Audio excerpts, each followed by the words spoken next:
Good evening. Okay. 13 to 15. Any doubt? 13, 14, 15. ये काफी आसान क्वेश्चन है ना. 16 से 20. 15 तो स्ट्रेट सा क्वेश्चन था यार, जो कह रहा है bisector of first and third quadrant का मतलब है y equal to x straight line. बस, तो इसका मतलब जो स्ट्रेट लाइन L1 है वो parallel to y equal to x, मतलब having slope 1, forms a triangle of area 2 units with coordinate axis in second quadrant.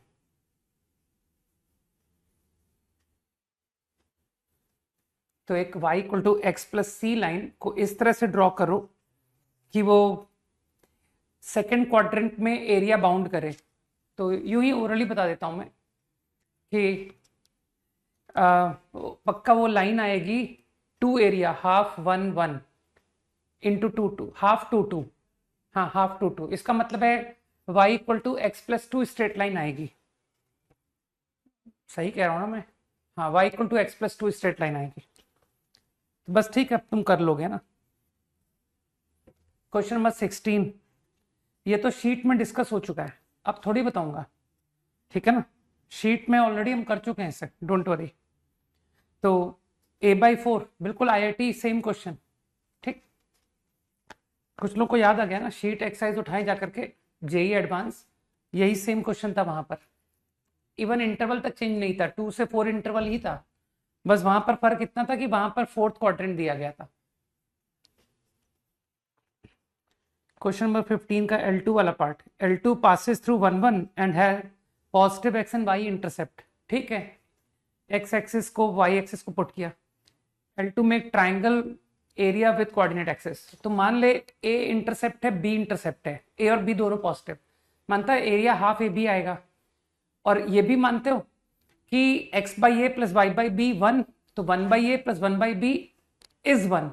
तो क्या तुम लोग को एम जी एम की फीलिंग नहीं आई कि sir 1 by a plus 1 by b 1 है और ए बी में इंटरेस्ट है, मिनिमम एरिया, तो a b should be minimum. तो एक काम करो ना, 1 by a plus 1 by B पर ए एम जी एम लगा दो. तो 1 by a plus 1 by b by 2 is greater equal to under root of 1 upon a 1 upon b. तो मेरे ख्याल से यहां से तुमको a b greater equal to कुछ मिल जाएगा. तो ए बी की मिन वैल्यू आ गई कि नहीं आ गई. और फिर तुमको पता ही है कि फॉर मिनिमम एरिया को मिनिमम होने के लिए एम बराबर जीएम होना पड़ेगा, मतलब terms equal. Question number 18 and 19.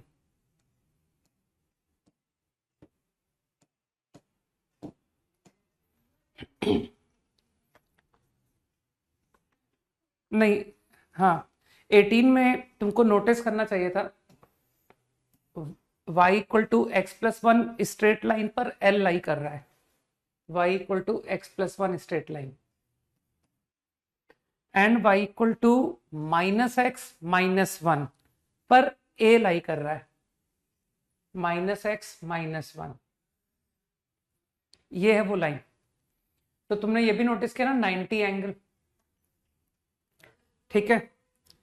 और capital B minus 1 comma 0, minus 1 comma 0, ये कैपिटल B है. अब इस क्वेश्चन में मैं थोड़ा सा चेंज करना चाहूंगा. एक्चुअली ये क्वेश्चन सब्जेक्टिव के हिसाब से मैंने दिया था, फाइंड L प्लस M, जहां पर मैं एक्सपेक्ट कर रहा था कि वर्किंग देखूंगा मैं, ठीक है. लेकिन अभी इंटीजर टाइप प्रॉब्लम हो गया ना, तो तुम्हारी वर्किंग तो कोई देख नहीं रहा है. तो अभी क्वेश्चन को मैं चेंज करना चाहूंगा, वरना क्या होगा, ये क्वेश्चन इतना लल्लू हो जाएगा कि तुम कहोगे सर कुछ करने की जरूरत नहीं पड़ी इस क्वेश्चन में. ठीक है, अभी दिखेगा कि सर अगर L प्लस एम करना होगा तो ये क्वेश्चन कुछ ज्यादा इजी हो गया. तो मैं क्वेश्चन में थोड़ा सा चेंज कर देता हूँ ना, कि हम लोग L प्लस एम नहीं, हम लोग 3L माइनस 2M निकालेंगे. इसमें थोड़ी सी वर्किंग करनी पड़ेगी, ठीक है. हाँ, ओके. तो A पॉइंट यहां लाई कर रहा है, C पॉइंट ये लाई कर रहा है, ठीक. और ट्राइंगल ABC का जो सरकम सेंटर है वो y एक्सिस पर है. तो तुमको तो 90 एंगल देखते ही फील हुआ होगा ना कि सर जो ट्रायंगल है आपका कुछ ऐसा हुआ, ये ट्रायंगल है, और फिर तो कई लोग जानते हैं कि सर ये हाइपोटेन्यूज जो है ये ही डायमीटर बनेगी सर्कम सर्कल की। सर्कल को मन में रीड कर लो कि ऐसा कुछ सर्कल बन गया, सही है। तो जो मिड पॉइंट है, मानते हो मिड पॉइंट वाई एक्सिस पर लाई करेगा, क्योंकि यही तो हुआ सर्कम सेंटर। तो अब समझ में आया कि एल प्लस एम इतना इजिली क्यों हो गया, क्योंकि this is L comma L plus one, this is M comma minus M minus one. तो तुमको लगता नहीं सर मिड पॉइंट 0 कर दीजिए, इससे एल प्लस एम तो डायरेक्ट हो गया, तो एल प्लस एम इज 0। ठीक, कुछ लोग समझ गए। तो मैं एक्चुअली एल और एम तुमसे ऑब्टेन करवाना चाहता था, है ना। तो अब तुम एक काम करो, अब तुम सेंट्रॉइड होने का यूज करो। तो सेंट्रॉइड में क्या दिया गया है, स्लोप 2। तो सेंट्रॉइड लिख सकते हो कि सर जो ट्रायंगल का सेंट्रॉइड है जी, ये 2 स्लोप है, तो इसका कोऑर्डिनेट आ गया एल प्लस एम माइनस 1/3, लेकिन एल प्लस एम तो 0 है, तो ये -1/3 हो गया, -1/3। और ये coordinate L plus 1 minus M minus 1, तो L plus 1 minus M minus 1, तो L minus M upon plus 0 upon 3। ठीक, लेकिन मैं इस डेटा का यूज करूं कि सर इस इंफॉर्मेशन का यूज कीजिए, तो तुम चाहो तो सिंगल वेरिएबल कर लो कि ये 12/3 हो गया।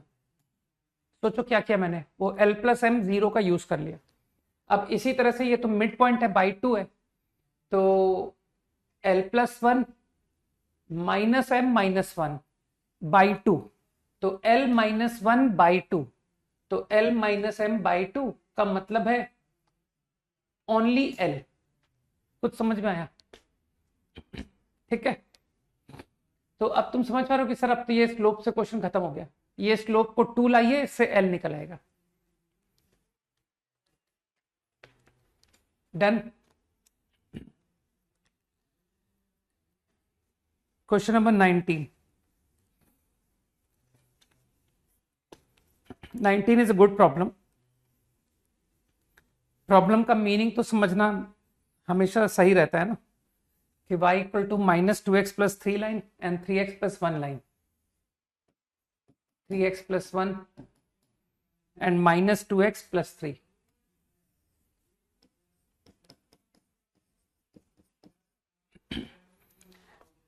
ए वेरिएबल लाइन, एक कोई भी वेरिएबल लाइन ले लो, which will cut them at P1 P2, फिर तुमसे मिड पॉइंट का लोकस पूछा है, तो कोई भी वेरिएबल लाइन इसने मीट किया P1 P2 पर, तो मिड पॉइंट का लोकस। ठीक, और मुझे बताया गया कि locus is a straight line with undefined slope, तो मतलब कि पैरेलल टू वाई एक्सिस।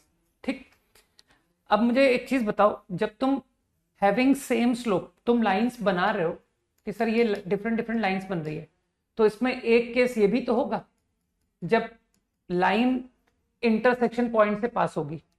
तो जब इंटरसेक्शन पॉइंट से पास होगी तो मानते हो P1 P2 दोनों सेम हो गए, तो उसका मिड पॉइंट यही आ गया, ये मिड पॉइंट आ गया।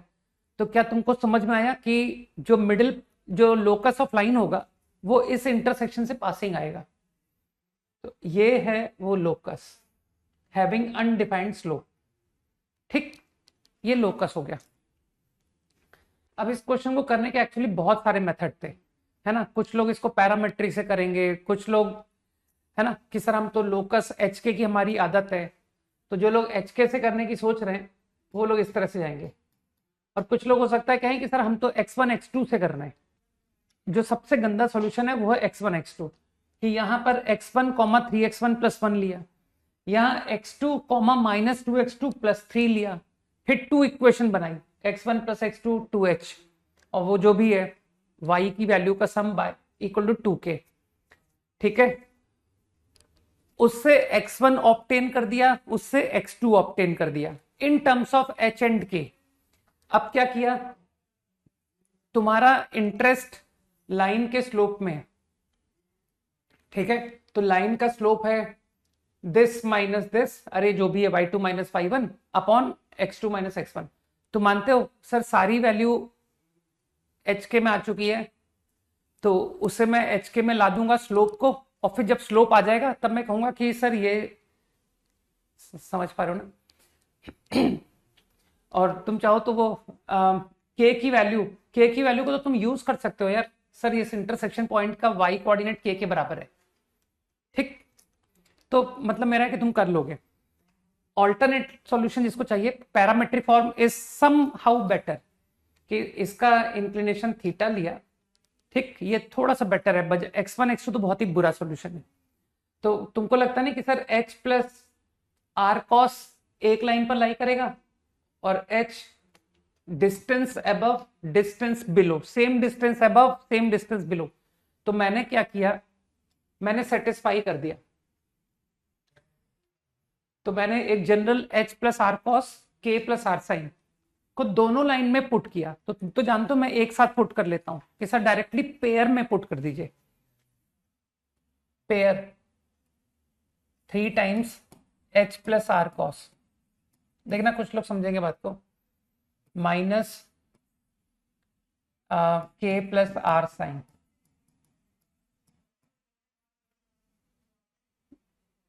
प्लस 1 इंटू, मैं सिर्फ एल्गोरिथम बताऊंगा। इसी तरह से तुम यहां भी लिख लेना, ठीक है, इक्वल टू 0 हुआ, सही। अब लोग जानते हैं कि सर आपने ऐसा स्ट्रेट लाइन में बताया था, इसको आर में क्वाड्रेटिक रीड किया, सम ऑफ रूट 0 किया, बिल्कुल सही कह रहे हो पूर्वी। तो सम ऑफ रूट 0 करने से तुमको कुछ रिलेशन आएगा, है ना भाई, coefficient of R from here, constant from here, है ना। तो देख सकते हो क्या आ रहा होगा, आई डोंट नो, कि सर कुछ आ रहा है 3 कॉस माइनस साइन इंटू, मेरा मानना है शायद tan थीटा निकल आएगा, ठीक है, 3 कॉस माइनस साइन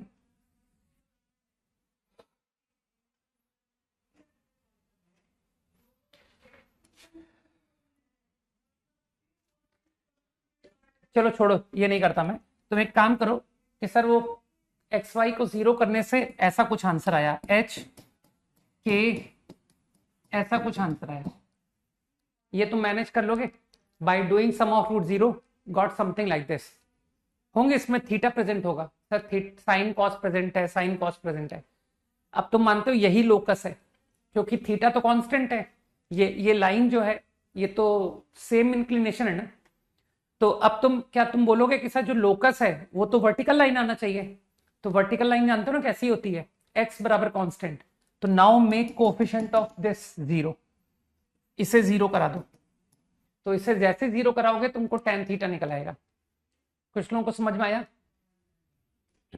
अब ये डाउट एकदम नहीं बताऊंगा, क्योंकि तुमने इतने बार लिखा है इसको कि मैं इसको देख देख करके बोर हो गया। तो अब ये डाउट नहीं बताया जाएगा, ठीक है। पहले बता देता लेकिन अब नहीं बताऊंगा। बात समझ में आई? अब थोड़े से अच्छे बच्चों को लेकर के चलता हूं कि ये तो ठीक है, अब कोई बहुत अच्छी रैंक वाला बच्चा जो थोड़ा सा डिफरेंट लोगों से सोच लेता है, उसकी बात करते हैं। उसने क्या किया, ही सेड कि सर मुझे ना ये रेशियो और ये अल्फा और बीटा जैसी फीलिंग आ रही है। तो ही अप्लाइड एमन थ्योरम। तो 1 + 1 2, कुछ लोगों को याद आएगा, है ना, कि हाँ इसे कहीं पढ़ा था हमने।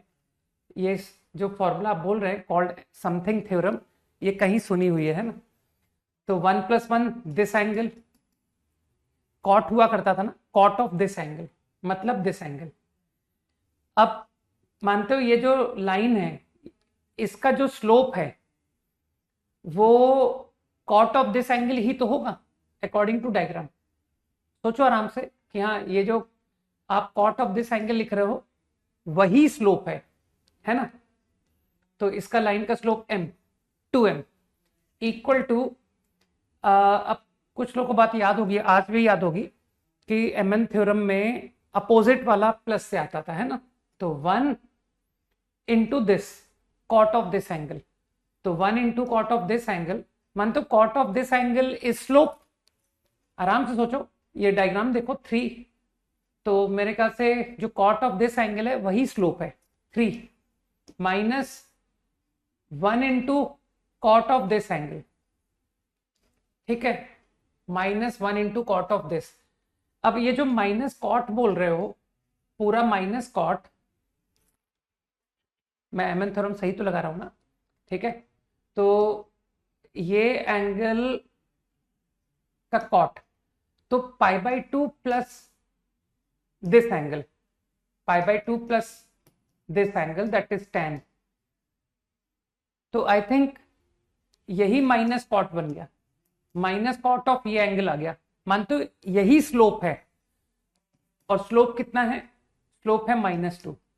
तो इसका मतलब आप जो माइनस कॉट टर्म बोलने वाले थे वो एक्चुअली स्लोप है, तो माइनस कॉट इज -2। तो आंसर आ गया सर, वो रहा हाफ आंसर, ठीक है,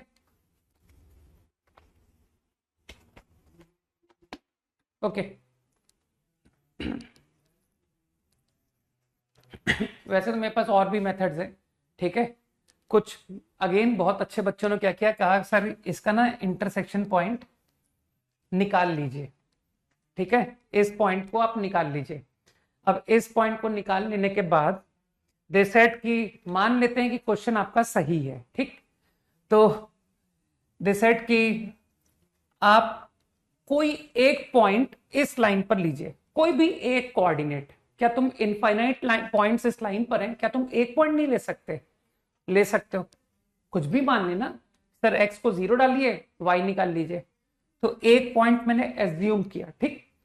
अब ये पॉइंट आई नो, कॉमा, ठीक। अब मुझे ऐसा लगता है कि ये जो कोऑर्डिनेट है इसकी मुझे एक्स वैल्यू पता है ना, तुमने जो इंटरसेक्शन बनाया वो एक्स पता है मुझे, तो आई नो दिस। अब इसकी मदद से तुम क्या करो, 2:1 सेक्शन फॉर्मूले से ये कोऑर्डिनेट पर जाओ। तो मानते हो इसका एक्स निकल आएगा, सर ये निकल आया, ठीक है, ये निकल आया। अब ये निकलने के बाद सेक्शन फॉर्मूले से एक्स निकल आया। अब मानते हो मैं लाइन की इक्वेशन में पुट करके वाई निकाल दूंगा, तो ये वाई भी आ गया। तो मुझे बताओ, I know this coordinate, I know this coordinate, तो क्या इन दोनों को ज्वाइन करके स्लोप नहीं लिख सकते कि सर ये तो सवाल खत्म, स्लोप निकल आया, ठीक है। तो एक एग्जाम्पल लेके कर दिया मैंने कि एक लाइन के दोनों इंटरसेक्शन पॉइंट बता दिया मैंने। कुछ लोगों को समझ में आई बात मैंने क्या किया? ओके, लास्ट क्लास में हम लोग क्या कर रहे थे, कुछ प्रॉब्लम्स किए थे मैंने, राइट। फैमिली ऑफ सर्कल्स की बात की थी, फाइन।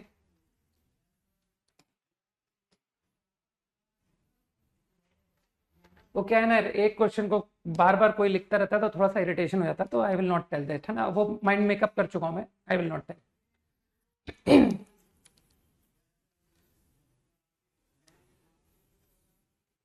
फैमिली ऑफ सर्कल्स की बात हुई थी, राइट, ओके, ठीक। Now let's talk about common tangent to two circles.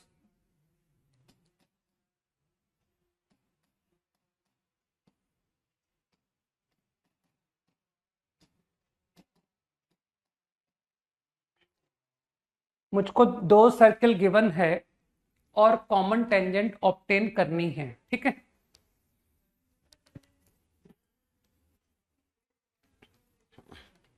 अब ये से कॉन्सेंट्रेट करना, वरना ये भी हाथ से जाएगा कि सर एक चीज तो हाथ से चली गई, अब आगे का कुछ और हाथ ना निकल जाए। तो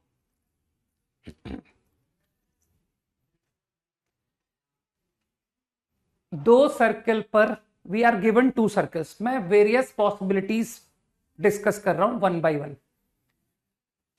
टू गिवन सर्कल्स में बी इन नॉन इंटरसेक्टिंग, हो सकता है कि वो डिसजॉइंट सर्कल हो, है ना, एक एक करके बात करेंगे हम। मान लो मुझको जो दो सर्कल दिए गए हैं, दे आर लाइक दिस, ठीक है। तो सबसे पहले मैं जानना चाहता हूं कि तुम ये कैसे चेक करोगे कि दे आर डिसजॉइंट सर्कल्स, ठीक है। दे नाइदर टच नॉर इंटरसेक्ट, और ना ही एक सर्किल अगले के अंदर कंटेन्ड है कि सर अंदर कंटेन हो गया, वो भी नहीं, दोनों बाहर है, ठीक है ना। तो इस सिचुएशन को चेक करना चाहता हूं।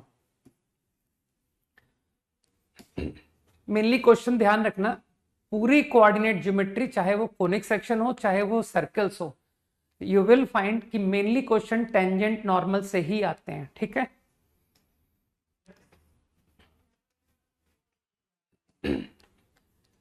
मानते हो तुमको सर्कल गिवन है ना, तो अगर सर्कल गिवन है तो you know centre, you know radius, ये बात तो एग्री करते हो। C1 C2 मैं कॉल कर रहा हूं, रेडियस R1 R2, है ना। तो मुझे आंसर मिल चुका है, कुछ लोगों ने बोल दिया है कि सर आप C1 C2 का डिस्टेंस मेजर कीजिए and that distance from figure is clear कि वो R1 प्लस R2 से बिगर आएगा, ठीक है। तो you can check easily whether two circles are disjoint or not, ठीक, दिस वे। अब हम वापस अपनी बात पर कंटिन्यू करते हैं। कॉमन टेंजेंट, है ना, तुम इंटरेस्टेड हो कॉमन टेंजेंट में, राइट। कितनी कॉमन टेंजेंट होंगी? तो कई लोगों को याद आएगा कि सर स्कूल में 10th क्लास में बताया गया था 4 होंगी, जिसमें 2 को डायरेक्ट कॉमन टेंजेंट कहते हैं और 2 को ट्रांसवर्स, यही पढ़ाया ना, ठीक है। तो there will be 2 direct common tangent,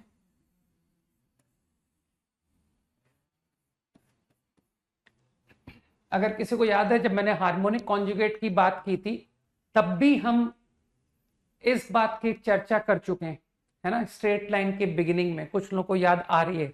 तो अब उसका बेनिफिट लेने का टाइम आ चुका है, ठीक है, क्योंकि वो बात मैं वहां बता चुका हूं कि डायरेक्ट कॉमन टेंजेंट जो है वो इंटरसेक्ट करता है लाइन ज्वाइनिंग सेंटर पर C1 C2 पर, और ये intersection point collinear with C1 C2 होता है। Now I will not prove, ठीक, ये सारा बात मैं पहले भी कन्वे कर चुका हूं विथ प्रूफ, है ना।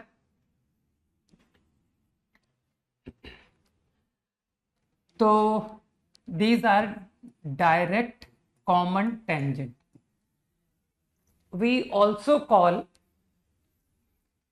डायरेक्ट कॉमन टेंजेंट को हम लोग एक्सटर्नल भी कहते हैं, एक्सटर्नल कॉमन टेंजेंट।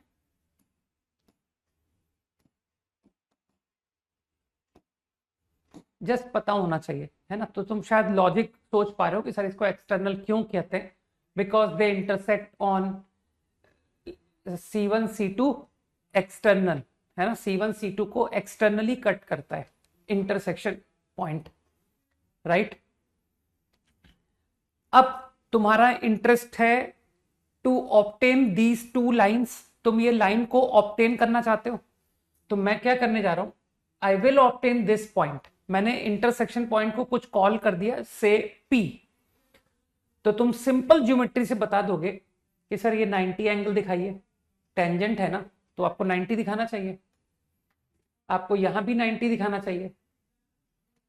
अब एक ही लाइन पर परपेंडिकुलर होने से तुमको सिमिलर ट्राइंगल दिख गया कि सर ये ट्राइंगल बिल्कुल सही था निशा, एंड दिस ट्राइंगल सिमिलर, तो सिमिलर ट्राइंगल पर प्रोपोर्शनैलिटी रूल से बता दूं कि PC2 PC1 is R2 upon R1। सोचो, फाइन। तो क्या तुमको फील हुआ कि सर इस रिजल्ट की हेल्प से I will obtain P, find P। लेकिन क्या तुम सोच पा रहे हो कि C1 C2 पर सेक्शन फॉर्मूला लग रहा है R1:R2, लेकिन क्या तुम बुद्धि लगा के सोच पाओगे कि सर एक्सटर्नल रेशियो का फॉर्मूला लगाना? डायग्राम से क्लियर है, P divide C1 C2 externally, तो I know the ratio in which P divide C1 C2, C1 C2 के कोऑर्डिनेट तुम्हारे पास है, you know the circles, okay. तो So with the help of section formula, I will obtain P. अब जो tangent है, ये दो tangent will pass through P. मेरे पास P के कोऑर्डिनेट आ चुके हैं, ठीक। अब तुम मानते हो कि सर अब स्लोप में इंटरेस्ट है, ठीक। अब हालांकि तुम्हारे में से कई लोग समझ जाएंगे कि आप स्लोप निकालने के लिए क्या करने वाले हो, तो चलो वही करता हूं जो मैं करता हूं, है ना। पहले वही बात करते हैं, उसके बाद मैं जो मेरी लाइकिंग कम है उसकी बात करूंगा, ठीक है। तो तुम्हारे में से कई लोग समझते हैं मुझे, वो आप बोलेंगे कि सर आप कंस्ट्रक्शन से समझाओगे कि देखो ये जो C1 C2 लाइन है इसका स्लोप मालूम है। सोचो सोचो, आई know the slope of this line. हाँ देखो, किसी ने बता भी दिया कि सर आप मान लो स्लोप अल्फा है, मतलब इंक्लिनेशन अल्फा है, तो मानते हो एक टेंजेंट थीटा लेस इंक्लाइन होगी विथ C1 C2 लाइन, और एक टेंजेंट थीटा मोर इंक्लाइन होगी, सही है। और रही बात थीटा की, तो वो हम ज्योमेट्री से निकाल लेंगे क्योंकि मेरे पास P का कोऑर्डिनेट है ना। तो तुम आराम से ये डिस्टेंस निकाल लोगे यार, इतनी तो अपन ट्रिग्नोमेट्री जानते हैं कि सर इस राइट ट्रायंगल पे जाइए और थीटा निकाल लीजिए। देखिए आपके पास रेडियस है, आपके पास PC2 है, तो देखो साइन थीटा निकल आया, और अगर साइन थीटा है तो टैन थीटा भी है। तो मेरे ख्याल से जो स्लोप है, slope m of tangents I am going to obtain using, है ना। अब तो कई लोग मुझे पहचानने लग गए कि sir you will apply this idea. C1 C2 के इंक्लिनेशन को मैंने अल्फा बोला था, है ना। तो व्हाट इज tan अल्फा, वो तुम समझदार हो कि सर वो C1 C2 का tan अल्फा मैं निकाल लूंगा, right. Slope obtained, point lying on line obtained, तो मेरे ख्याल से दोनों टेंजेंट ऑब्टेन हो गई, ठीक। अब अगर कुछ ऑल्टरनेट वे में जो लोग करना चाहते हैं वो भी कर सकते हैं, वो भी एक बहुत ही अच्छा मेथड है ना। ऐसा नहीं है कि वो बेकार मेथड है। तुमने कहा था ना कि सर XP के कोऑर्डिनेट आ चुके हैं, कहा था ना। तो एक काम करो, टेंजेंट की इक्वेशन लिख लो, passing through coordinate of passing through point P and slope m, ये रही टेंजेंट की इक्वेशन। m अननोन है, तो अब तुमको लगता नहीं कि सर अब आप यूज कीजिए कि वो जो आपने लाइन एज्यूम की है that is tangent to both. तो किसी भी एक सर्किल का सेंटर से रेडियस बराबर से परपेंडिकुलर बराबर रेडियस करा दूं, परपेंडिकुलर फ्रॉम कोई भी एक यूज कर लो, C1 या C2 equal to R1, so that will get you m। अपने आप दो आंसर m के निकल आएंगे, सही है। तो ये भी अच्छा मेथड है, नो प्रॉब्लम। तो गो लाइक दिस या फिर गो लाइक दिस। अब टेंजेंट की इक्वेशंस आ गई। अभी मैंने सिर्फ डायरेक्ट कॉमन टेंजेंट की बात की है, अभी ट्रांसफर्स की भी करेंगे। लेकिन बिफोर मूविंग टू ट्रांसफर्स एक छोटा सा कंसेप्ट और देखते हैं। तुमसे लेंथ ऑफ टेंजेंट भी पूछेगा, common tangent. Length of common tangent का क्या मतलब है? पॉइंट ऑफ कांटेक्ट के बीच का डिस्टेंस, ये length. This is the length of common tangent, ठीक। I am calling it L, तो मुझको L भी फाइंड करना है, ठीक। तो अगेन मेरे पास दो अच्छे कंसेप्ट हैं, एक थोड़ा सा ज्योमेट्री लगाओ और एक कि सर प्योर फॉर्मूला लगाओ, ठीक है। तो टू ऑब्टेन L, एकदम गलत लिख रहे हो अनुषा, जो तुम आंसर लिख रहे हो, ठीक है। चलो अब जो भी तुमने आंसर लिखा है वो आंसर एक स्पेशल केस का आंसर था, इस केस का नहीं था, ठीक है। अब याद करो कि जो तुम आंसर लिख रही हो वो किसका आंसर था, याद करो इस बारे में कि सर मैं जो आंसर लिख रही हूं वो किसका आंसर था, याद करो याद करो, ठीक है। एटलीस्ट इस केस का तो नहीं था। That was for external touch. जब दो सर्किल एक्सटर्नल टच कर रहे थे वो, उसका फॉर्मूला तुमने लिख दिया, ठीक है ना। ओके, तो मानते हो कंस्ट्रक्शन से कर रहा हूं मैं। हाँ, मैंने क्या किया, कंसंट्रेट करो।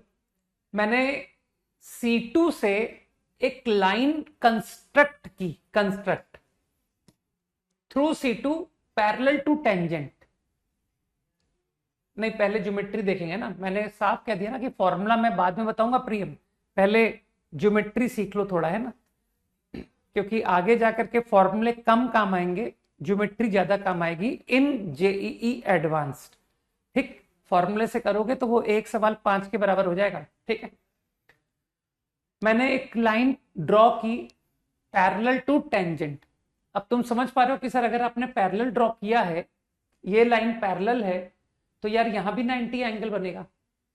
सोचो, अब 90 90 90, तो ये एंगल भी 90, तो इसका मतलब ये एक रेक्टेंगल है, ये रेक्टेंगल है।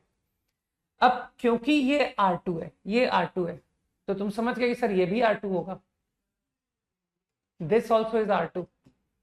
ठीक, मानते हो रेक्टेंगल है, ये L है, तो ये भी L है, ये लेंथ भी L है। तो अब मैंने क्या किया, मैंने कहा कि व्हाट इज दिस लेंथ, तो I think from diagram you can see कि सर ये तो R1 माइनस R2 हो गया, दिस लेंथ। तो तुमको लगता है ना सर ये राइट ट्राइंगल पे जाओ और पाइथागोरस लगा दो, तो L is equal to, directly using Pythagoras theorem, C1 C2 is hypotenuse. तो कोऑर्डिनेट तो नोन है ना मुझे, C1 C2 minus R1 minus R2, this is the answer. तो geometry is a good idea, fine.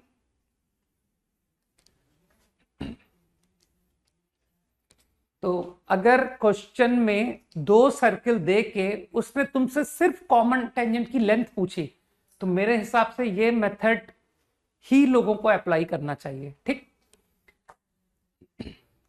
अभी जो ऑल्टरनेट वे सुनना चाहते हो वो लेंदी मेथड है, कारण कि सर पहले P निकालना पड़ेगा। आपको सिर्फ मैंने कॉमन टेंजेंट की लेंथ पूछा है, तो आप पहले P निकालो, P के कोऑर्डिनेट निकाल लो यूजिंग दिस आइडिया, और अब ऑब्जर्वेशन से कर दो कि P से ये रहा लेंथ ऑफ टेंजेंट, ये रहा लेंथ ऑफ टेंजेंट, दोनों को घटा दो। तो फॉर्मूला याद है ना कई लोगों को, सर P की length of tangent root S1, P की length of tangent root S2, दोनों का सब्ट्रैक्शन। तो I think this is much inferior solution then this. I can do like this also, ये भी एक संभव मेथड है। तो तुम समझ रहे हो कि सर ये मेथड आप अच्छा क्यों नहीं कह रहे हो, क्योंकि इसके लिए पहले P निकालना पड़ेगा यार, तब जाके मैं इस मेथड को यूज कर पाऊंगा। Got it. तो फॉर्मूला बेस्ड थिंकिंग से भी क्वेश्चन हो जाएगा। 5 seconds quickly.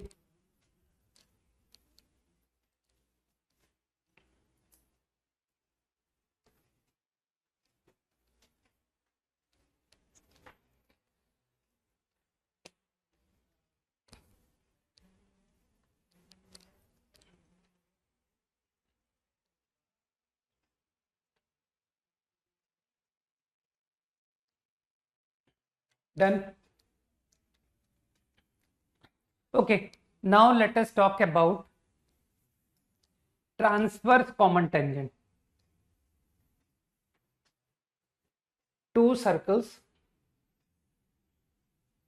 Now I want to obtain transverse common tangent. अरे मुझे कोई फॉर्मूले थोड़ी याद है, बॉक्स तो उसको बनाया जाता है ना जो फॉर्मूले होते हैं, फॉर्मूला तो कुछ है ही नहीं। तो सीखो बस, है ना, ये सब कुछ कोई याद करके थोड़ी जाता है, एज ए प्रॉब्लम टैकल कर रहे हैं हम, तो एक अप्रोच देख रहे हैं कि how to obtain common tangent. तो फॉर्मूले कुछ हम सीख ही नहीं रहे, nothing to remember. This is transverse common tangent. So again there will be two transverse common tangent. Now you again understand कि sir transverse common tangent will intersect on line joining C1 C2 और अब की बार directly लिख लो, suppose ये intersection point be Q, तो फिर से भाई सिमिलर ट्रायंगल का लॉजिक कि सर ये 90 एंगल, ये 90 एंगल, तो Q C one upon Q C two is R one R two, है ना।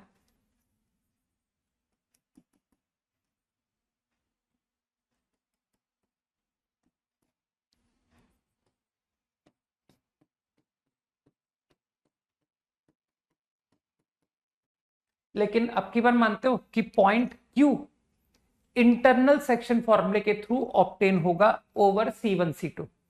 तो इस बार I will be using section formula internal ratio, कुछ याद करने की जरूरत नहीं, सब डायग्राम से देख रहे हैं। आई विल ऑब्टेन क्यू, मैं फिर से वही करने जा रहा हूं, मैं कॉमन टेंजेंट की इक्वेशन निकालने जा रहा हूं। अब इसके आगे मानते हो कि अब इसके आगे मुझको बिल्कुल बोलने की जरूरत नहीं है, ठीक है, कि सर फिर वही बात, इसको एंगल, ये अल्फा इंक्लिनेशन है, ये थीटा है, ये थीटा है, तो अल्फा प्लस माइनस थीटा से आपको स्लोप निकल आएगा कॉमन टेंजेंट का, सही है। और या फिर आप फिर वही कीजिए, using coordinate of Q line की इक्वेशन लिखिए, हैविंग स्लोप m, अब आप इस लाइन को टेंजेंट बना दीजिए perpendicular from C2 equal to R2 या C1 equal to R1, using this will get m, slope obtain हो जाएगा, ठीक।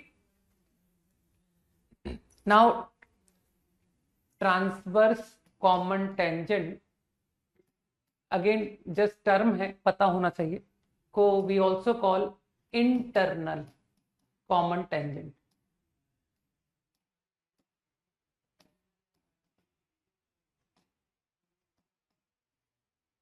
सही है। अब फिर से वही डिस्कशन दोबारा कर लेते हैं कि sir length of common tangent, I also want length of common tangent. तो लेंथ ऑफ कॉमन टेंजेंट तुम समझ तो रहे हो कि सर ये कॉन्टेक्ट पॉइंट को ज्वाइनिंग पोर्शन L, ठीक। तो again let us directly talk better method. मैंने क्या किया, थ्रू C1 एक लाइन कंस्ट्रक्ट की पैरेलल टू टेंजेंट, पैरेलल से दिस, ये पैरेलल है, ध्यान रखना। अब आई एक्सटेंडेड कि सर इसको एक्सटेंड कीजिए, लाइन को एक्सटेंड कीजिए, तो मानते हो क्योंकि ये लाइन पैरेलल टू टेंजेंट है तो यहां भी 90 बनेगा, समझ पा रहे हो। अब तुम फिर मुझे बोलोगे कि सर ये रेक्टेंगल बन गया, है ना, देखो ना 90 90 90, तो फोर्थ एंगल ऑटोमेटिकली बिकम 90, तो आई गेस रेक्टेंगल। तो मानते हो this length is also L, sir ये लेंथ L हो गई, है ना। अब तुम कंस्ट्रक्शन से समझ पा रहे हो ना कि this length is going to be R1। सोचो सोचो, अभी तुमने कहा था रेक्टेंगल, तो ये R1 है तो ये भी R1 है, तो क्या तुमको पाइथागोरस नजर आ रही है कि गो टू दिस ट्राइंगल, ये राइट ट्राइंगल पे जाइए, है ना, और इस राइट ट्राइंगल पर पाइथागोरस से L निकाल लीजिए। तो what is your L, under root C1 C2 square minus, I think तुम राइट ट्राइंगल को पूरा देख पा रहे हो कि सर ये R1 plus R2, got it.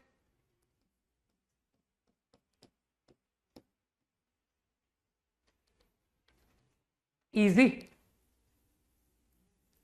और फिर वही कि सर जो लोग फॉर्मूला से करेंगे, कुछ लोग कहेंगे सर क्यू निकाल के करिए, तो those who obtain Q and now want to write length of tangent, तो they will say root S1 plus root S2, इस तरह से भी कर सकते हो।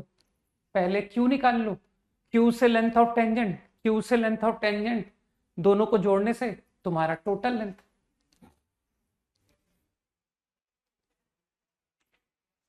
कुछ भी मिस्टेक नहीं है, सब कुछ ठीक है।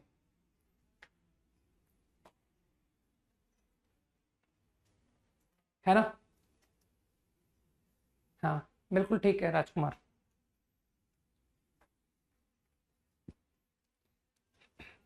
तो मेरे ख्याल से discussion of direct common tangent, transverse common tangent must be clear.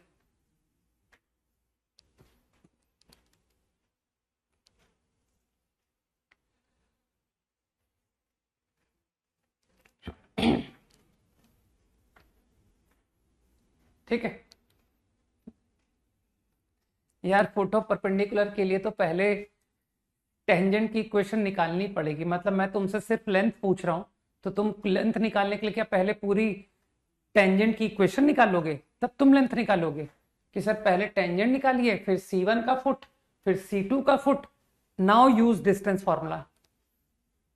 बिल्कुल कर लो, मुझे कोई दिक्कत नहीं कि तुमको उस क्वेश्चन सिर्फ लेंथ ऑफ टेंजेंट आया था और लेकिन तुम मेहनत ज्यादा करना चाहते हो, है ना? तुमको काम दिया गया है x, लेकिन तुम अगर 3x करना चाहते हो तो इसमें मुझे कोई तकलीफ थोड़ी है। कर लो यार, 3x कर लो।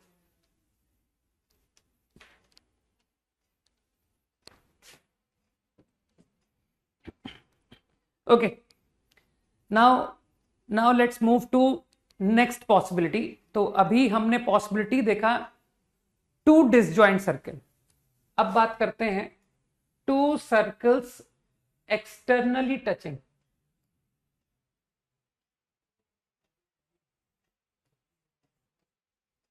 एक्सटर्नली टचिंग सर्कल, ठीक? कितनी कॉमन टेंजेंट होगी बताओ? How many common tangents exist?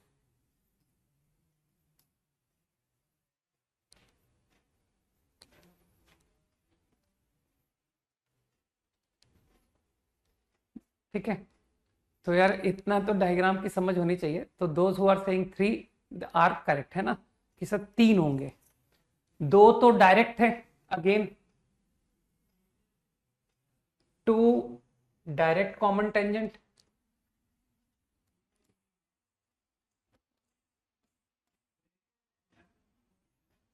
And 1 here. इसे ट्रांसवर्स कहना चाहिए, है ना? कि सर ये बीच से निकल रही है, ट्रांसवर्स। ठीक, अब अगर तुमको इक्वेशन निकालनी है तो देखो,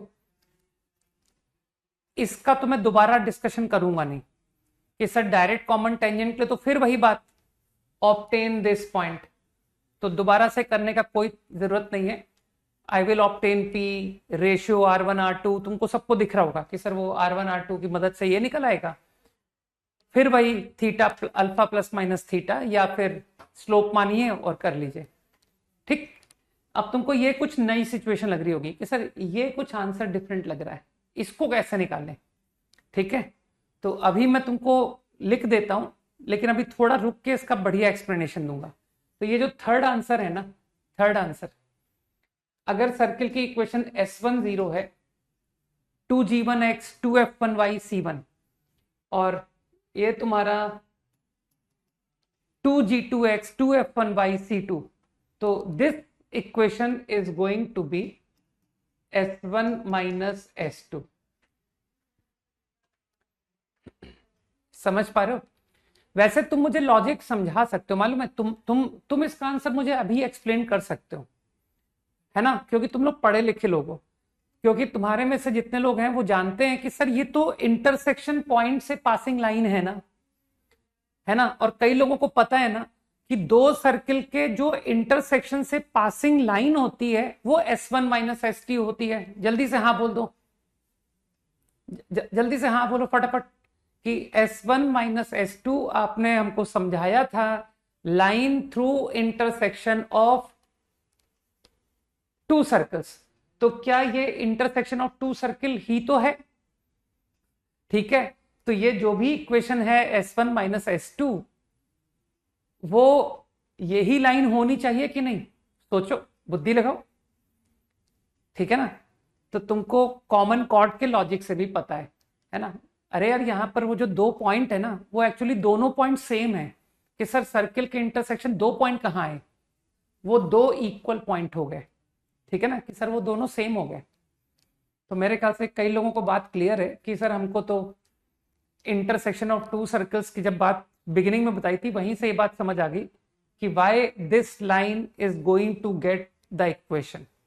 सही है, क्योंकि ये दोनों के इंटरसेक्शन से पास करती है और इन दो सर्कल का इंटरसेक्शन तो ये पॉइंट है। So that's why this line is S1 minus S2 0। ठीक, अब देखो तुमसे इसकी तो कोई लेंथ पूछेगा नहीं। ठीक, तुमसे लेंथ ऑफ टेंजेंट पूछेगा ये। ठीक है, तो वो जो तुम लोग भूल गए थे, है ना, कुछ लोग मुझे आंसर लिखवा रहे थे ना सर 2√R1R2, वो इसका आंसर था। ठीक है, कि सर ये आंसर था 2√R1R2। कुछ बात याद आई है ना, कहना सर हो जाएगा, प्रूफ कर देंगे और क्या। वही कंस्ट्रक्शन C1 C2, अब की बार C1 C2 कितना है, R1 प्लस R2। भाई कंडीशन भी लिखवा दो ना कि सर ये कैसे चेक करोगे external touch. C1 C2 is R1 plus R2। तुमको चेक करना भी आना चाहिए कि कैसे आइडेंटिफाई करेंगे कि to circles touch externally, this is the condition. ठीक, तो मेरे ख्याल से कुछ समझदार लोग समझ गए कि सर अभी जो कंस्ट्रक्शन आपने किया था C1 C2 become this square minus R1 minus R2 square under root, तो दैट रिजल्ट इज 4R1R2 का अंडर रूट। ये रहा आंसर। तो इसको तो मैंने रटने के लिए लोगों को रिकमेंड किया हुआ है कि याद रखो, रिजल्ट इंपॉर्टेंट रिजल्ट है, काम आएगा कभी। ठीक है, और भूल जाओगे तो डिराइव कर लेना, कोई दिक्कत थोड़ी है। Externally touching circle is clear. चलो एट द सेम टाइम हम इसी प्लेस पर ले लेते हैं इंटरनल टच, है ना, इसे हम एक्सटर्नली टचिंग सर्कल कहते हैं।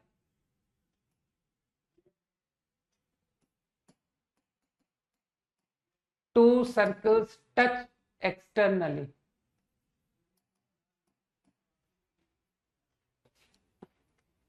now I am talking about internal touch.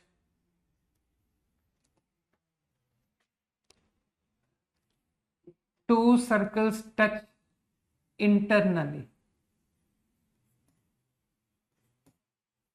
C1 C2। तो तुमको तो पता है ना कि सर्कल्स, टचिंग सर्कल के अगर सेंटर को ज्वाइन किया जाए तो वो कांटेक्ट पॉइंट से पास करती है लाइन। तो if I join C1 C2, this line will pass through contact point. ये बात तुम अच्छी तरह समझते हो। तो कंडीशन फॉर इंटरनल टच,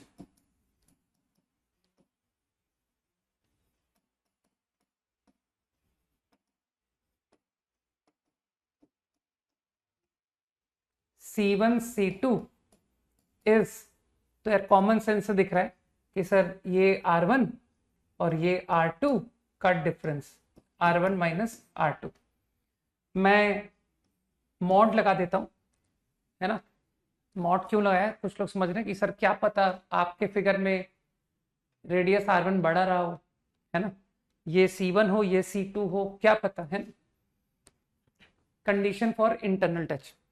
अब रही बात कॉमन टेंजेंट की, तो डायग्राम से दिख रहा है there is only one common tangent, और मानते हो यू आर लकी कि सर एक ही कॉमन टेंजेंट है और वो भी आसान वाली इक्वेशन है कि अरे ये तो वही लाइन है जो कि दो सर्किल के इंटरसेक्शन से पासिंग है, जिसको कि हम लोग S1 माइनस S2 कहा करते थे, याद करो। S1 minus S2 is 0, got it. तो there is only one common tangent. कोई तुमसे लेंथ नहीं पूछेगा, चिंता मत करो, लेंथ बेचारे की 0 है भाई दोनों सर्कल पर। ठीक है ना, तो लेंथ ऑफ कॉमन टेंजेंट कोई नहीं पूछने वाला इन दिस प्रॉब्लम। ठीक, अब और क्या पॉसिबिलिटीज बचते हैं ओवर टू सर्कल्स, है ना, टचिंग, डिसजॉइंट। अब हम इंटरसेक्टिंग की बात करें, इंटरसेक्टिंग एट टू पॉइंट्स।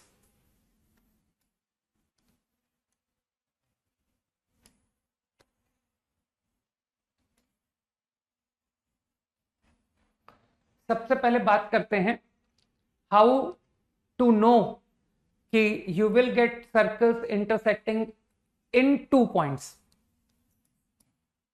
तो पहले कंडीशन की बात करते हैं, C1 C2, ठीक है। तो आई थिंक डायग्राम से क्लियर कि सर C1 C2 जो है R1 प्लस R2 से लेस है, ठीक। केवल इतना ही सफिशिएंट नहीं है ना। R1 प्लस R2 से लेस तो यहां भी आएगा, ये भी R1 प्लस R2 से लेस है, तो क्या ये 2 पॉइंट पर इंटरसेक्ट कर रहा है? नहीं, है ना।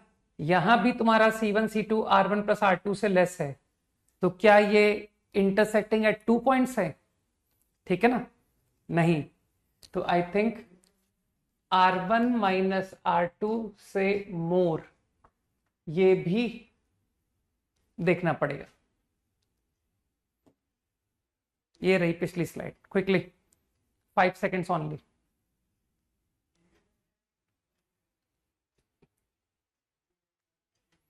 Okay,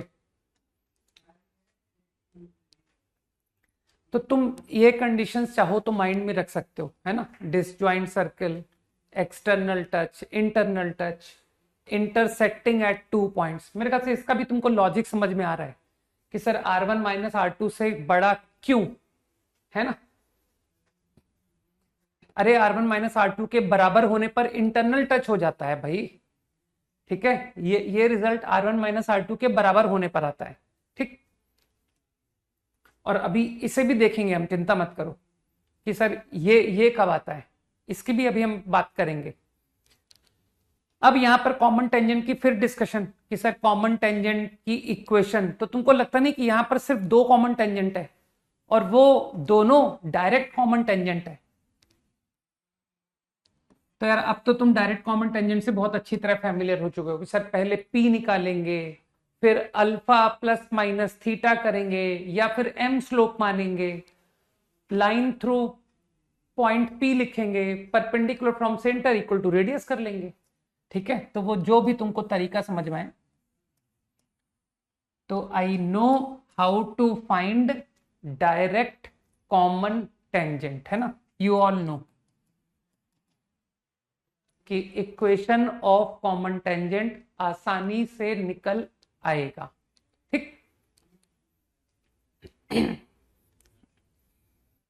this case also is clear. चलो यहां पर ही ये आखिरी केस को भी डिस्कस कर लेते हैं। This case, one circle completely inside other, है ना। एक सर्किल पूरा का पूरा अगले के अंदर लाई कर रहा है, C1 C2। तो आराम से देख सकते हो कि sir now C1 C2 R1 minus R2 से लेस है फॉर दिस केस, और यहां पर तुमसे कोई भी कॉमन टेंजेंट नहीं पूछने वाला। There is no common tangent. मेरे ख्याल से इतनी छोटी सी ज्योमेट्री तुम खुद सोच पाओगे ना कि C1 C2 R1 minus R2 से लेस क्यों, है ना। मेरे ख्याल से R1 ये पूरा डिस्टेंस होगा, और इसमें अगर तुम इतना ही घटाओगे तो इतनी लेंथ में अगर सिर्फ इतना घटाओगे तो इस लेंथ से ज्यादा रिजल्ट आया भाई, ठीक है। तो मेरे ख्याल से this point is clear, one circle completely inside the other. तो I think I discussed all possibilities over 2 circles, ठीक। अब अननेसेसरी ये सब मत बोलना कि सर वो कॉन्सेंट्रिक सर्किल, अरे कॉन्सेंट्रिक सर्किल यही केस तो कहलाता है, one circle is completely inside, ठीक है ना।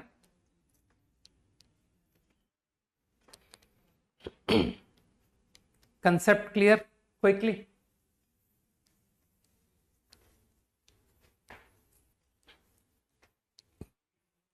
ये जो कॉमन टेंजेंट है ना, as the name set says, है ना, नाम में देख तो क्या लिखा हुआ है, कॉमन। तो जो कॉमन टेंजेंट है वो बहुत ज्यादा कॉमन है फॉर एग्जाम्स, ठीक। तो अभी तुमको धीरे से पता पड़ेगा कि सर एग्जाम में मेजॉरिटी प्रॉब्लम कोऑर्डिनेट ज्योमेट्री के मेजॉरिटी कॉमन टेंजेंट पर आते हैं, ठीक है। तो बहुत ज्यादा ही कॉमन है ये आइडिया फॉर एग्जाम्स, राइट।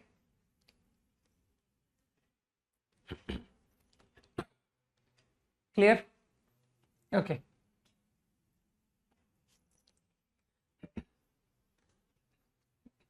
अब थोड़ा सा और अच्छे कंसेप्ट्स देखते हैं ना, थोड़े से कुछ tricky ideas. Let us know about radical axis. ये क्या है ना, व्हाट इज रेडिकल एक्सिस। लिखो, डेफिनेशन लिखो, मैं डिक्टेट कर रहा हूं।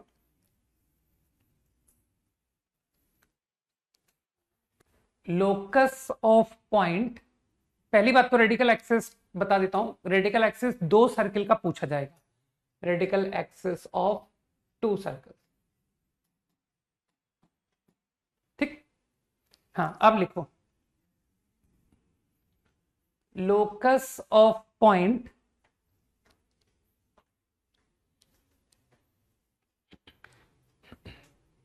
ओलंपियाड में पढ़ा था रेडिकल एक्सिस। इसका मतलब है जिसने तुमको ओलंपियाड के लिए पढ़ाया उसने तुमको आईआईटी का चीज पढ़ा दी, ठीक है ना। क्योंकि ओलंपियाड ज्योमेट्री जितना मैं जानता हूं उन सब में रेडिकल एक्सिस वगैरह के प्रॉपर्टीज की जरूरत नहीं पड़ती है, ठीक है ना। कोऑर्डिनेट ज्योमेट्री के भी जो भी मेथड्स होते हैं ना, अगर ओलंपियाड के पेपर में तुम कोऑर्डिनेट ज्योमेट्री से सॉल्यूशन दे के आओगे ना तो तुमको 0 मार्क्स देंगे वो। आउट ऑफ 17 हो सकता है तुम्हारी इतनी बड़ी मेहनत देख करके कि यार तुमने पूरा क्वेश्चन सॉल्व किया है वो भी करेक्टली, तो वो तुमको 1 नंबर दे सकते हैं खुश होकर के कि चल यार इसने इतनी मेहनत की है, 1 नंबर दे दे, ठीक है। क्योंकि ओलंपियाड के लिए वो जो चाहते हैं ना वो एक डिफरेंट स्किल्स चाहते हैं, वो प्योर ज्योमेट्री के थॉट्स चाहते हैं, ना कि कोऑर्डिनेट ज्योमेट्री, ठीक है। तो ओलंपियाड की रिक्वायरमेंट एकदम अलग है और आईआईटी की रिक्वायरमेंट एकदम अलग है, दोनों 180 डिग्री है, समझे। एक कहता है स्लो बनो, है ना, आराम आराम से करो, और एक कहता है तेजी से करो, समझ गए। एक कहता है पूरा चीजों को डिटेल में करो, है ना, एक एक कंसेप्ट को और बताते हुए डिस्क्राइब करते हुए। दूसरा कहता है शॉर्ट में करो, सेकंड्स में खत्म करो, ठीक है। तो कहा ना 180 degree. Okay, locus of point whose power, locus of point whose power with respect to two circles, whose power with respect to two circles is the same. Locus of point whose power with respect to two circles is the same is called radical axis. अभी explain करता हूं। Locus of point whose power with respect to two circle is the same, ठीक। This is the definition. तो जरा concentrate करना, तुमको 2 circle दिया गया है, राइट।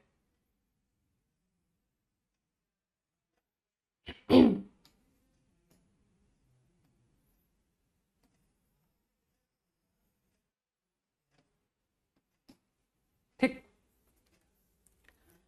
ये गिवन है G1 F1 C1 G2 F2 C2, given circle.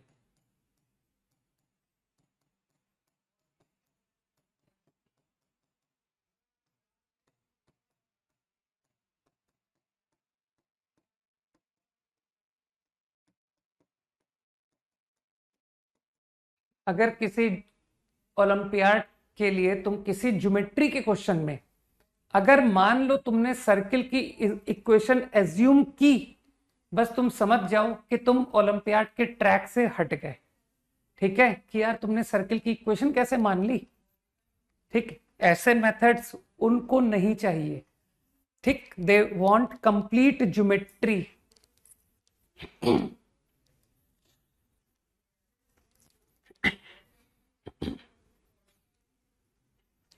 तो पॉइंट लोकस ऑफ निकालना है ना, लोकस ऑफ पॉइंट। मान लो ये है वो पॉइंट पी।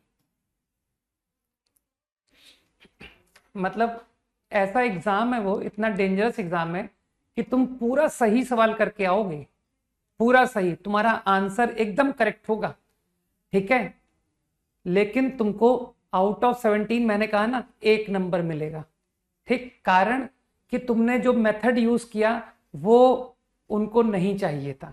वो बस इतना नोट लिखेंगे कि यार ये मेथड से तो कोई भी कर लेगा, है ना, इसमें ज्योमेट्री कहाँ है, इसमें नंबर थ्योरी कहाँ है। ठीक है, तो वो एक अलग ही कहते हैं ना, एक अलग स्ट्रीम है। आईआईटी वालों को हाथ नहीं डालना चाहिए उसमें, क्योंकि फिर वो आईआईटी का उतना अच्छे से फिर आईआईटी नहीं पढ़ा पाएंगे। ठीक है, दोनों बातें एकदम डिसजॉइंट। ये बात मुझको ओलंपियाड के टीम के बहुत अच्छे टीचर जो कि ओलंपियाड के पेपर सेट करने वालों में आते हैं, उन्होंने मुझसे कहा था, और उन्होंने मुझसे ये बात बोली थी कि ये कोचिंग, आईआईटी की कोचिंग वाले ये ओलंपियाड की क्यों तैयारी कराते हैं, ये उनका फील्ड है ही नहीं। ठीक है ना, ये ओलंपियाड मैथ्स को मतलब जिसे कहते हैं ना, क्या कहते हैं, खराब कर रहे हैं। तो दोनों के लिए माइंडसेट अलग करना पड़ता है। ठीक है, जब पढ़ाओ तो फिर एकदम अलग माइंडसेट कर दो कि अब इनको जेई वाले मेथड्स बिल्कुल मत बताओ, अब उनको डिफरेंट ही बताओ, टोटल डिफरेंट बताओ। ओके, तो लोकस ऑफ पॉइंट एच के, तो यू अंडरस्टैंड कि पी का locus, locus of point such that P का power for this circle, P का power for this circle same, must be same, है ना, तो that is called radical axis. तो पॉइंट पी का power with respect to this circle, your answer.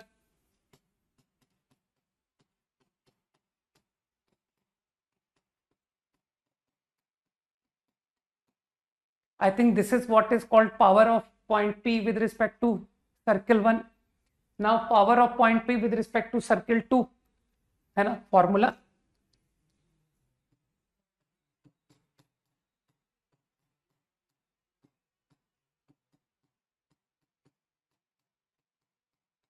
तो by definition, है ना, जो डेफिनेशन कह रहा है equal, they have to be equal, this is the locus.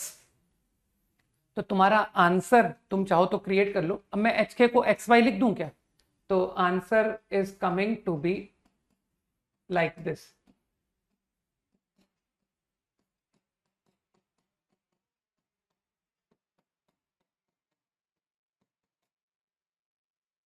This is the equation.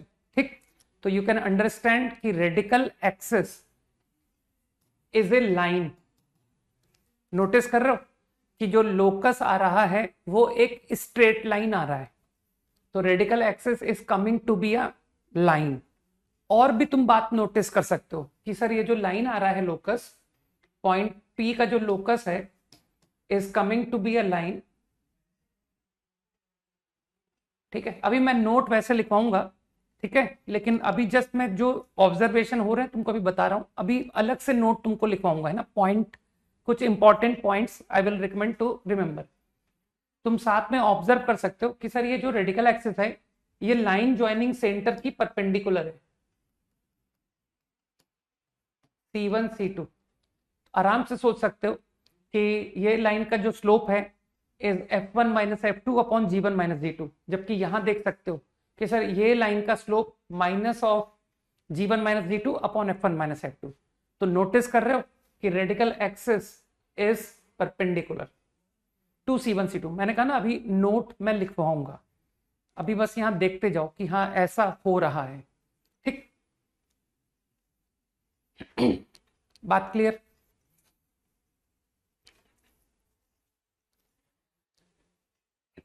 अब इसी बात को, ये तो चलो फॉर्मूला बेस्ड बात हो गई कि अब तो रटने के लिए तुम इजीली याद कर सकते हो कि सर ये आंसर रेडिकल एक्सिस को कैसे रटूं, तो तुम नोटिस कर सकते हो कि sir very easy, remember like this, answer to radical axis is S1 minus S2 0, directly remember, इसको याद कर सकते हो एज ए फॉर्मूला।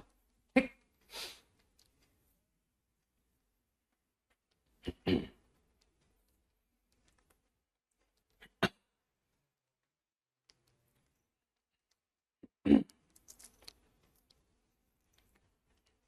क्लियर?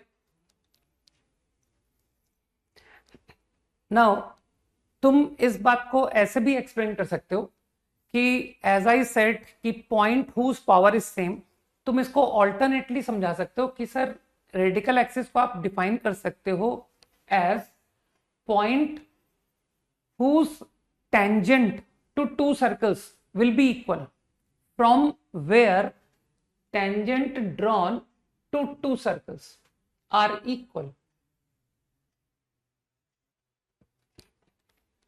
समझे? ये कहलाता है रेडिकल एक्सिस। अरे पीटी स्क्वायर किसी को याद है कि नहीं, कि सर वो पीटी स्क्वायर हमने निकाला था, पीटी स्क्वायर याद करो, S1 आया था पीटी स्क्वायर, तो S1 is nothing but PT square. तो इसका मतलब है हम लोग ऑल्टरनेटली बात को माइंड में रख सकते हैं कि रेडिकल एक्सिस क्या है, जिस पर if you take any point length of tangent is going to be equal. तो इसे भी तुम नोट में डाल सकते हो, है ना? अरे लिख लो यार कि locus of point from where tangents to two circles are equal, locus of point from where tangents to two circles are equal।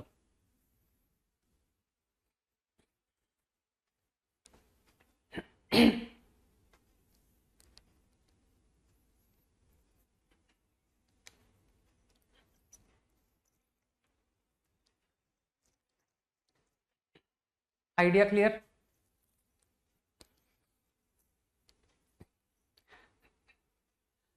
अब मैं पहले छोटे छोटे ऑब्जर्वेशन कर बताता हूं, नोट अपन नेक्स्ट स्लाइड पे चल के करेंगे। एक और भी अच्छी बात, हाँ वो PT square P A P भी बिल्कुल वो सब तुमको याद है अभी भी, ठीक है, वो याद रहना भी चाहिए आगे भी, है ना? ओके, तो आई थिंक रेडिकल एक्सिस जो है वो स्मॉलर सर्किल के सेंटर के नियर होगा, इज नियरर, मैंने कहा ना अभी अभी लिखवाऊंगा, यहां पर प्रूफ देख लेते हैं, is nearer to centre of smaller radius, smaller circle, जो छोटा सर्किल है ना उसके ज्यादा क्लोज होगा सेंटर के।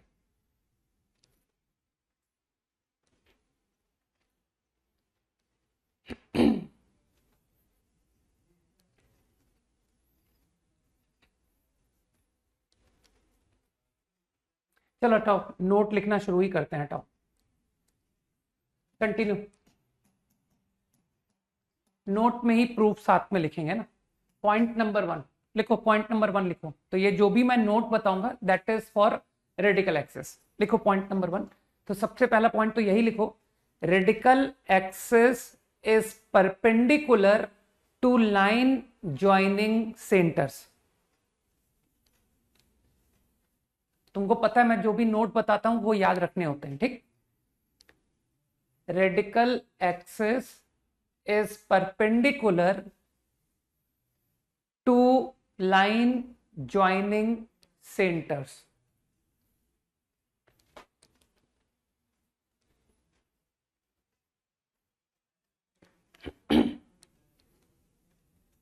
Okay, radical axis is perpendicular to line joining centres. Point number 2 लिखो, radical axis is not defined for two concentric circles.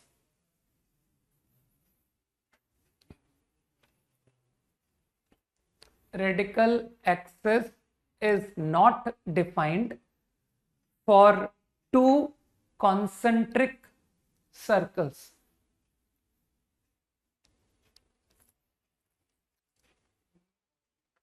Radical axis is not defined for two concentric, same center, concentric by, is not defined for two concentric circle. तुमको खट से दिख रहा होगा कि sir हाँ बिल्कुल सही बात है, S1 माइनस S2, तो यार G और F तो दोनों के सेम है ना, तो G1 माइनस G2 जीरो हो गया, F1 माइनस F2 जीरो हो गया, लेकिन C1 माइनस C2 जीरो नहीं हुआ। तो फॉलो कर पा रहे हो ना कि सर वो formula S1 minus S2 zero बराबर जीरो, वो तो वैलिड ही नहीं आ रहा है। ठीक,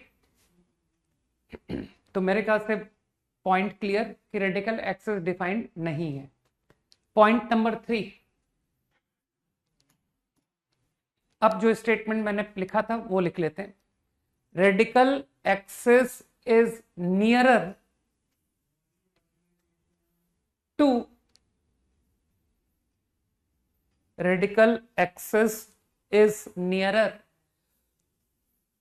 to the center of a smaller circle. Radical axis is nearer to the center of a smaller circle.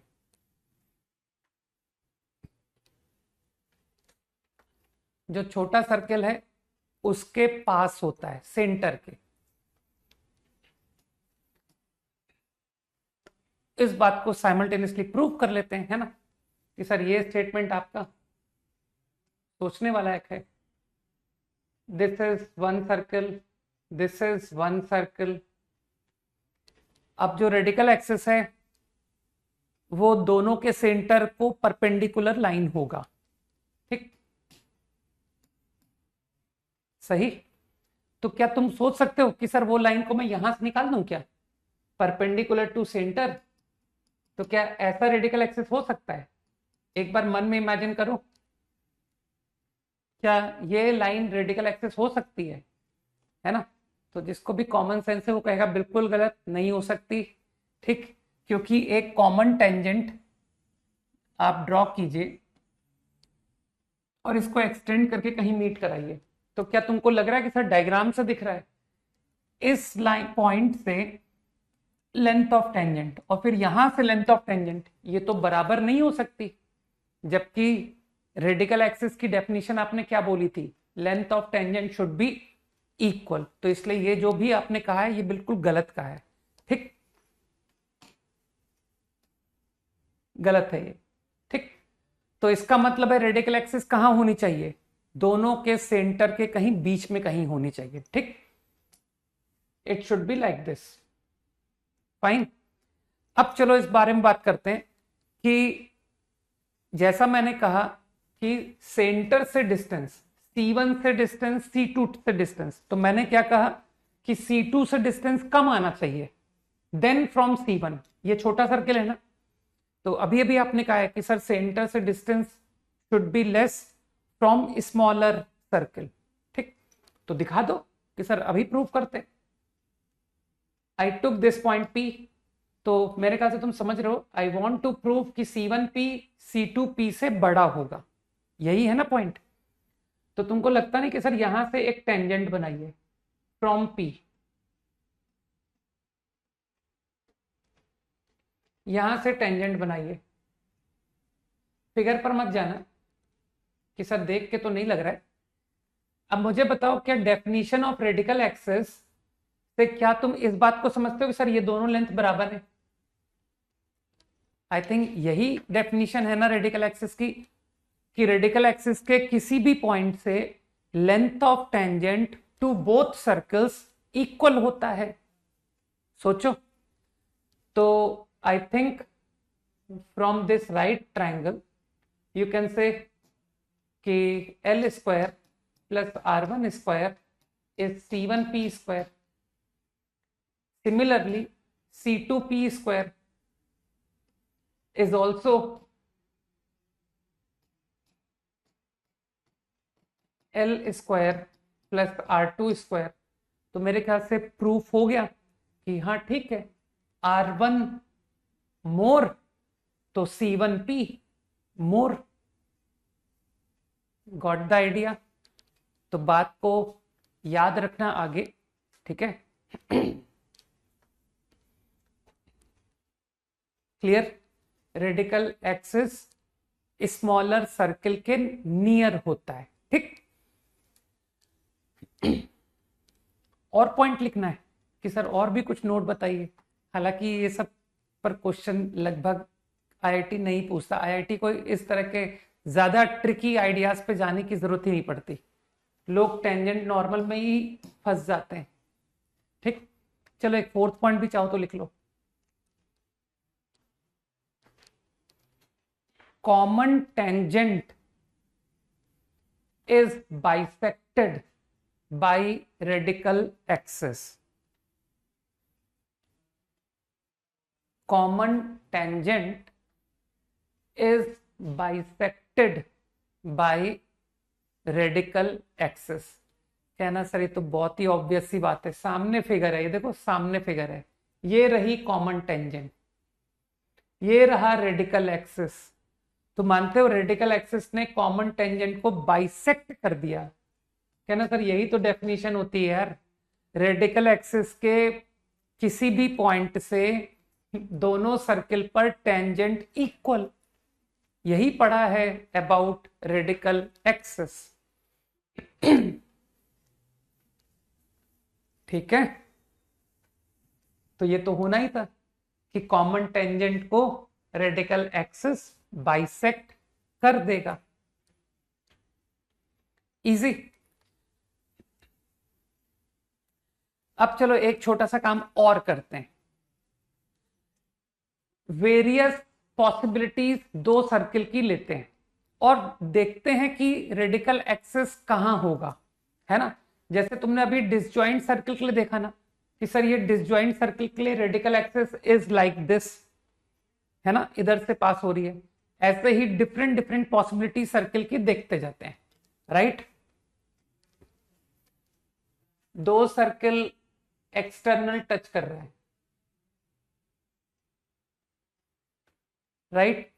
तो रेडिकल एक्सिस कहां होगा. तो कुछ लोग हो सकता है फॉर्मूले से सोच लें कि सर अभी तो आप समझा के गए थे कि सर ये फॉर्मूला S1 माइनस S2 इसका फॉर्मूला था, है ना. और कुछ लोग जो ऑब्जर्वेशन से करना चाहें कि सर नहीं फॉर्मूला नहीं डेफिनेशन से सोचते हैं. तो जरा डेफिनेशन से सुनना बात को.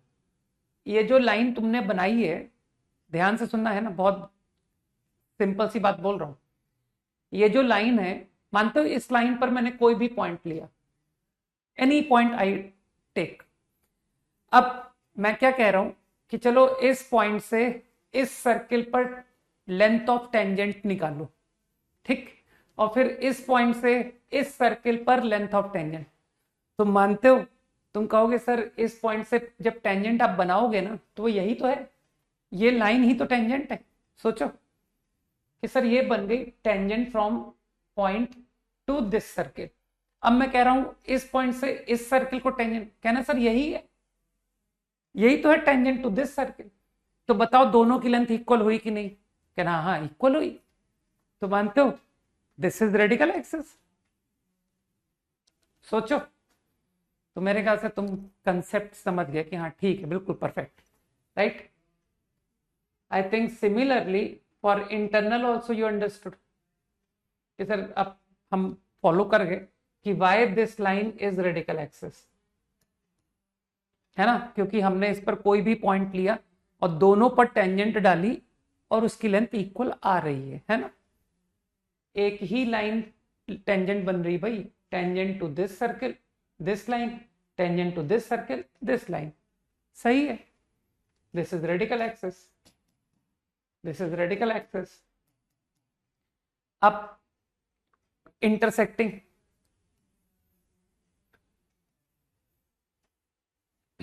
ठीक है, इंटरसेक्टिंग के लिए बहुत इजी है। मानते हो रेडिकल एक्सिस एक लाइन होता है, तो एक काम करो, ये जो इंटरसेक्शन पॉइंट है ना, ये जो कॉमन कॉर्ड है ये लो। अब इसके अंदर वाले पॉइंट को तुम लेंथ ऑफ टेंजेंट से मत सोचना कि सर ये अंदर के पॉइंट से तो टेंजेंट ही नहीं बनेगी, तो यहां पर तुम अपना स्टेटमेंट चेंज कर देना, कहना यहां पर सर वो पावर वाली डेफिनेशन को चलने दो, पावर इक्वल, अरे पावर नेगेटिव अलाउ होती है ना, कि power with respect to first circle -2, power with respect to second circle वो भी -2, लेकिन बाहर के पॉइंट को तुम फील कर पाओगे कि सर बाहर का पॉइंट है तो टेंजेंट दिखेगा। ठीक, एक काम करो ना, तुमको इतना तो पता है कि रेडिकल एक्सिस एक लाइन होता है, ठीक, तो मुझे बताओ ये जो पॉइंट है, इस लाइन का ये पॉइंट से टेंजेंट दोनों के ऊपर डालो, कहना सर इसी पॉइंट पर टेंजेंट आ गई। लेंथ ऑफ टेंजेंट बताओ, अगर मैं इस पॉइंट से इस सर्कल पर टेंजेंट डालता हूं तो टेंजेंट की लेंथ कितनी आएगी? 0 आएगी। ठीक है, क्योंकि वो पॉइंट तो खुद सर्कल का ही पॉइंट था। ठीक, अब इस पॉइंट से इस सर्कल पर टेंजेंट डालो, लेंथ कितनी आएगी? कहना सर फिर 0 आएगी। तो मानते हो ये पॉइंट क्या कहते हैं, रेडिकल एक्सिस का पॉइंट हो गया। अरे दोनों पर टेंजेंट की लेंथ 0 आ गई भाई, तो मैंने शो कर दिया कि इस पॉइंट से टेंजेंट टू बोथ सर्कल्स 0, तो इसका मतलब है ये पॉइंट रेडिकल एक्सिस का पॉइंट है। इसी तरह से तुम इस पॉइंट को भी तुमने बता दिया कि सर ये भी रेडिकल एक्सिस का पॉइंट है, और रेडिकल एक्सिस एक लाइन होती है, तो this answer is radical axis. ठीक, अब मेरे ख्याल से और क्या पॉसिबिलिटी बचती है over 2 circles? One completely inside,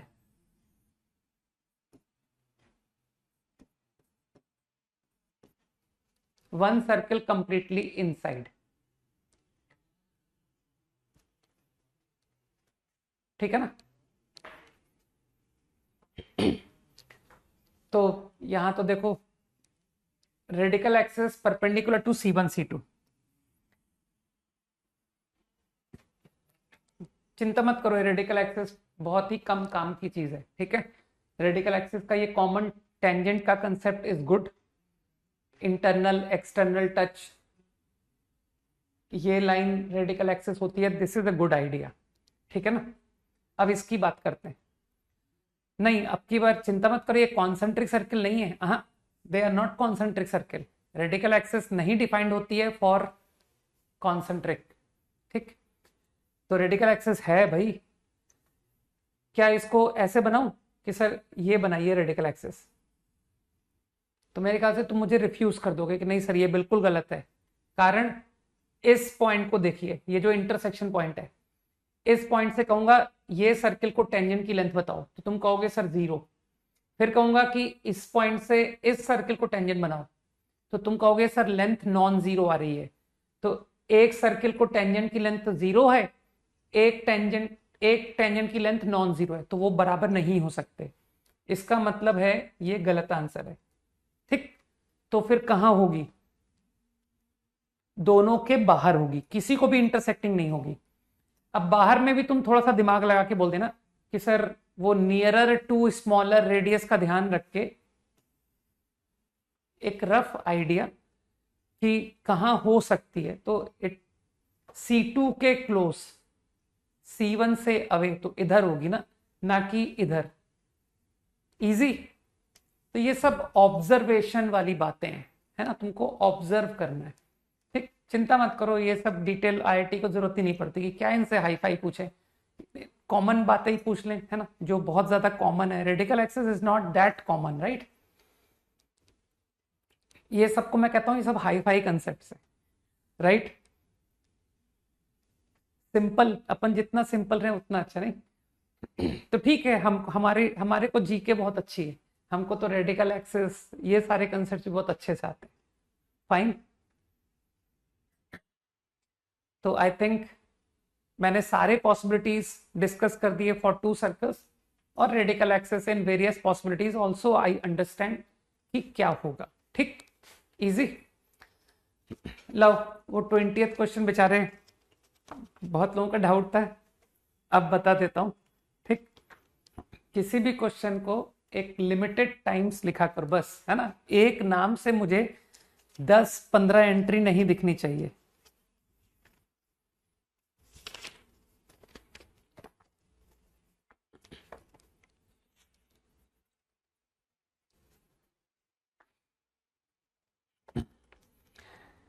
ABC lie on straight line, ये काफी मेहनत का सवाल था एक्चुअली, राइट। एबीसी के कॉर्ड नोन है lie on line, A B pass through 1,0। तो मैंने कोऑर्डिनेट्स एज्यूम कर लिए, ए अल्फा कॉमा अल्फा, ठीक है। B lies B beta comma two beta and C. अब जो वो कह रहा है करते जाओ। वो कह रहा है कि ए बी 10 से पासिंग है, ए बी लाइन 1,0 से पासिंग है। तो एक काम करूं, डायरेक्टली स्लोप लिखते हैं कि सर अल्फा-0 अल्फा-1 टू बीटा-0 टू बीटा-1। एक रिलेशन आ गया बिटवीन अल्फा बीटा। मेरे ख्याल से देखना ये समझ में आया मैंने क्या किया, ठीक। तो अभी थोड़ा मैनिपुलेशन करो, 2 alpha beta 2 alpha cancel, minus alpha,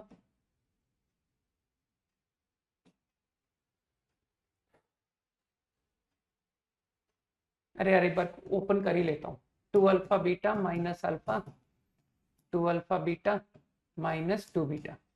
तो I get relation 3 alpha minus 2 beta. वो 2 अल्फा बीटा यहां भी तो आया था, सॉरी।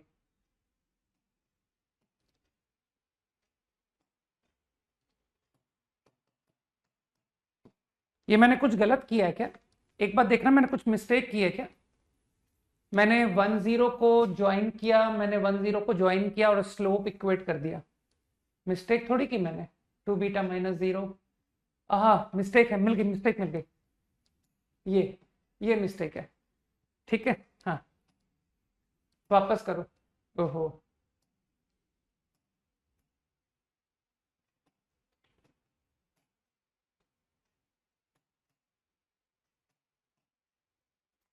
क्या कर रहा हूं?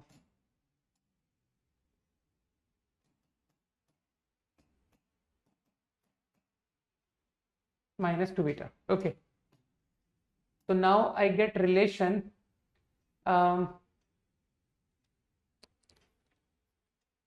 अल्फा बीटा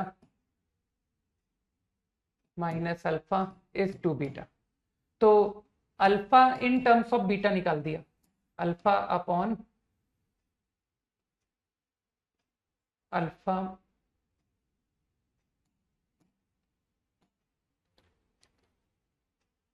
अल्फा अपॉन, मैं क्या निकाल रहा हूं, मैं अल्फा निकाल रहा हूं। तो alpha equal to 2 beta upon beta minus 1, ठीक। अब मेरे ख्याल से तुम समझ गए कि सर इसी तरह से गामा भी निकाल दो, ठीक है। तो बीसी पास थ्रू 0,-1। तो तुम समझ पा रहे हो, मैं फिर से स्लोप की मदद लेके कर दे रहा हूं, ठीक। तो 2 beta plus 1 beta minus 0 3 gamma plus 1 gamma minus 0। अभी सही है क्या? क्या फिर गलत लिख दिया मैंने? 1 प्लस बीटा होगा, क्यों? अल्फा बीटा, अच्छा अच्छा अच्छा, ठीक है, यहाँ प्लस अल्फा था, ये अल्फा बीटा, ये इधर गया, ये प्लस, हाँ ठीक है, अब सही है, अब ठीक हो गया ना, ठीक। तो तुम समझ रहे हो कि सर फिर से आप एक काम करो, gamma in terms of beta ला दो, है ना। तो यार फिर मैनिपुलेशन गंदी, -3 2 beta plus 1 upon beta is 1 upon gamma. तो इससे गामा निकल आया 1 माइनस बीटा। अब की बार देख लो मैं कैलकुलेशन सही कर रहा हूं कि नहीं। तो gamma is beta upon 1 minus beta. एक बार देखना ये ठीक है क्या, ये ठीक है। अब तुमको प्रूव करना था कि AC pass through a fix point, तो AC की इक्वेशन ए सी, लेकिन तुम समझ रहे हो कि मैंने सिंगल वेरिएबल गामा ला दिया, बीटा ला दिया, बीटा। तो मेरे ख्याल से अब तुम इसकी इक्वेशन लिखना। अब मैं सिर्फ तुमको एल्गोरिथम बता रहा हूं। Right equation of AC। अरे बहुत पेनफुल क्वेश्चन था, ठीक। लेकिन अब जो इक्वेशन आएगी तुम्हारी उसमें single parameter beta will be there. क्यों? क्योंकि मैं अल्फा की जगह बीटा पुट करवा दूंगा, गामा की जगह बीटा पुट करवा दूंगा। तो अब ये जो इक्वेशन आएगी ना AC की, वो कुछ इस फॉर्मेट में आएगी कि sir L1 plus beta L2,